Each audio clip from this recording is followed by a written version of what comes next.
Bismillahirrahmanirrahim. Assalamualaikum warahmatullahi wabarakatuh. Alhamdulillah. Assalatu wassalamu ala rasulillah Muhammadin Sayyidina wa maulana wa ala alihi wa ashabihi wa mawala. Amma ba'du. Jamaah, para sahabat rahimakumullah, ketika Rasulullah berusia 35 tahun, yakni 5 tahun sebelum beliau diangkat menjadi Rasul, terjadi peristiwa penting di kota Makkah. Bangunan Ka'bah yang merupakan sentral peradaban di Jazirah Arab waktu itu dan hingga sekarang telah berusia sedemikian tuanya karena memang dibangun pada zaman pertama kali Nabi Adam, kemudian diteruskan Nabi Ibrahim dan Nabi Ismail alaihi salam.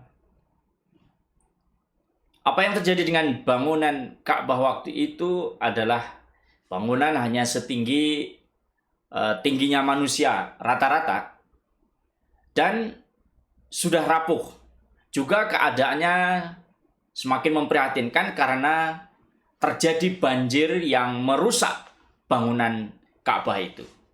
Hadirin rahimakumullah, kemudian para tokoh-tokoh dari kabilah Quraisy bertemu, bermusyawarah, dan memutuskan akan membangun kembali Ka'bah dengan cara merobohkannya terlebih dahulu. Namun demikian mereka ternyata ragu-ragu karena khawatir bahwa sesuatu yang buruk akan terjadi.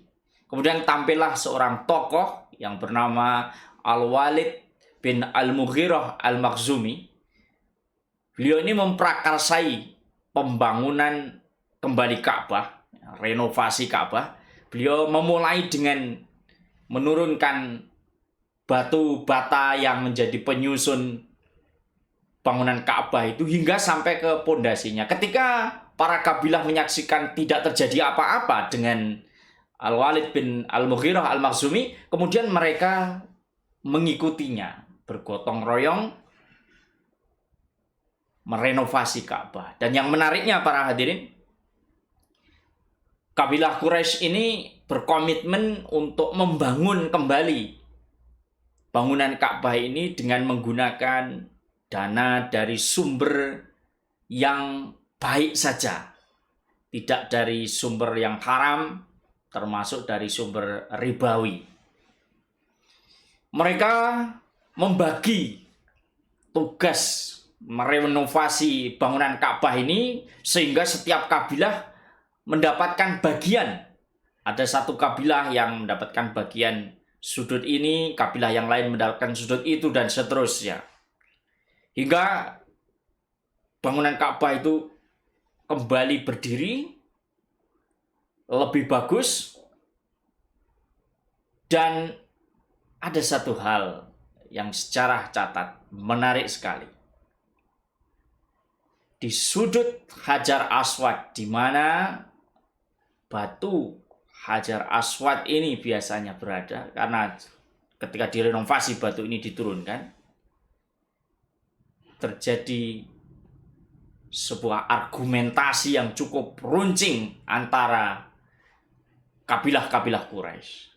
Para petinggi kabilah Quraisy ini memperdebatkan siapa yang paling berhak untuk meletakkan kembali batu Hajar Aswad pada tempatnya.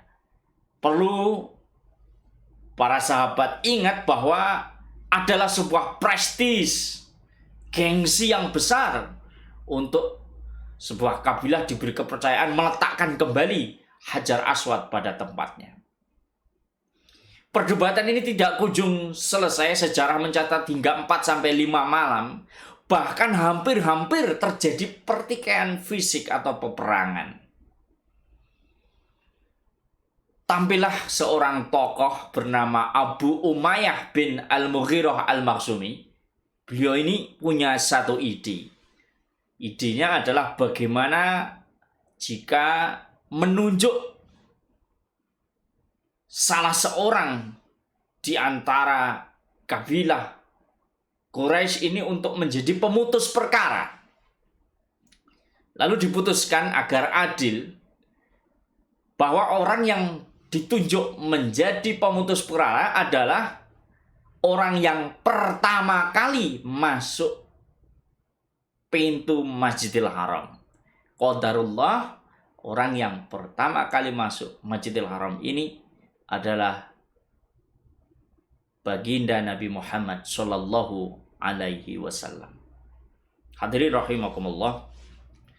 Lalu sejarah mencatat Rasulullah Sallallahu Alaihi Wasallam waktu itu berusia 35 tahun, memberikan solusi yang luar biasa di luar dugaan para kabilah Arab.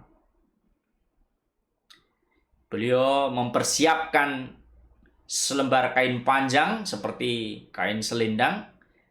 Kemudian beliau membentangkan kain selendang tersebut dan meletakkan Hajar Aswad di tengah-tengah kain tersebut. Lalu beliau meminta para tokoh-tokoh kabilah Quraisy untuk memegangi selendang tadi bersama-sama, diangkat bersama-sama, dan mereka angkat itu selendang sehingga dengan demikian tidak ada satu orang pun yang memiliki hak lebih dibandingkan dengan yang lain.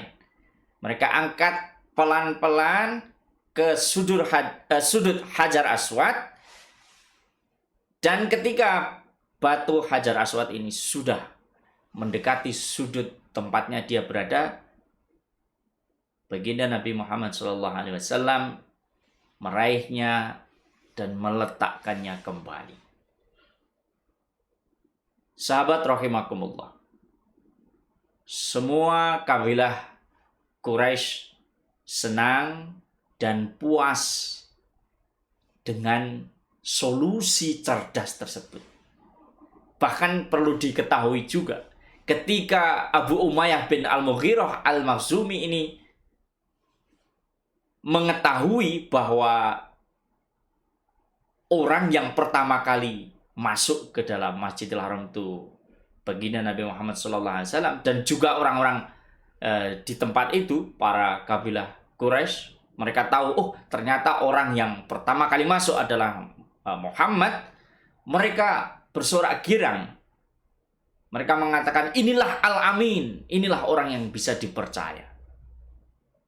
Para sahabat rahimakumullah, mari kita petik hikmah dari catatan sejarah yang sangat penting ini di dalam pembangunan kembali bangunan Ka'bah. Rasul Shallallahu Alaihi Wasallam waktu itu menunjukkan kepada kita solusi cerdas ketika berhadapan dengan para pemimpin yang jumlahnya cukup banyak, yang membawa egonya masing-masing.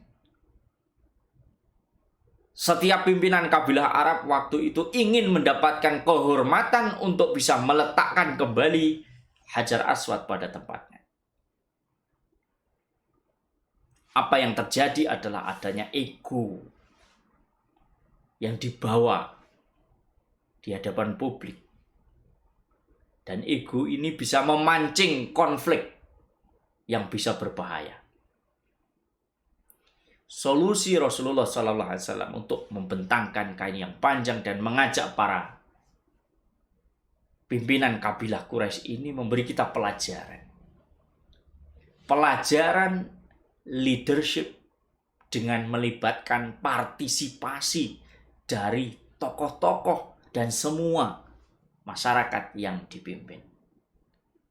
Sahabat rahimakumullah, adalah sebuah fitrah bagi manusia untuk merasa senang jika dirinya dihargai, diorangkan.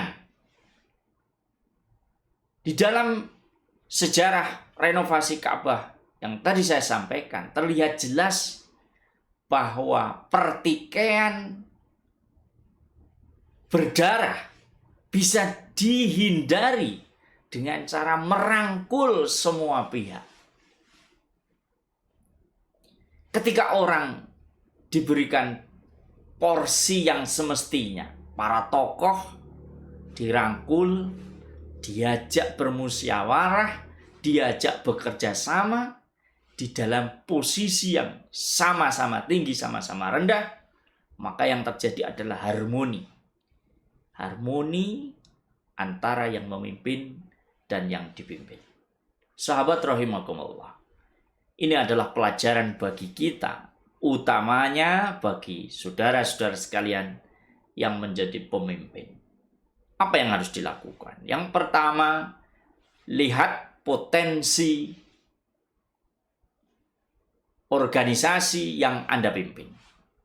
Pastinya Anda perlu tahu siapa orang-orang yang Anda pimpin. Siapa tokoh-tokohnya, apa potensinya, bagaimana kecenderungan dan kondisi psikologisnya. Informasi itu adalah informasi yang sangat berharga. Lalu, langkah berikutnya setelah kita memetakan siapa yang kita pimpin tadi, ketika kita menghadapi sebuah permasalahan dan perlu pemecahan bersama, maka berilah kehormatan kepada tokoh-tokoh dan semua masyarakat yang kita pimpin untuk berkontribusi. Sekali lagi, untuk berkontribusi dalam pemecahan masalah secara bersama-sama. Telah usang cara kepemimpinan otoriter di mana satu orang menjadi central power, ya, central power, pusat kekuasaan, di mana yang lain tidak penting, yang penting hanya satu orang, yang lainnya harus mengikuti satu orang. Participatory leadership, kepemimpinan yang melibatkan partisipasi aktif dari yang dipimpin, terbukti secara mencatat lebih mendamaikan dan membawa harmoni. Hadirin rahimakumullah, semoga sekelumit catatan sejarah tadi memberikan kita inspirasi, utamanya dalam merangkul, mengajak bersama-sama masyarakat yang kita pimpin menuju kedamaian dan kemakmuran. Assalamualaikum warahmatullahi wabarakatuh.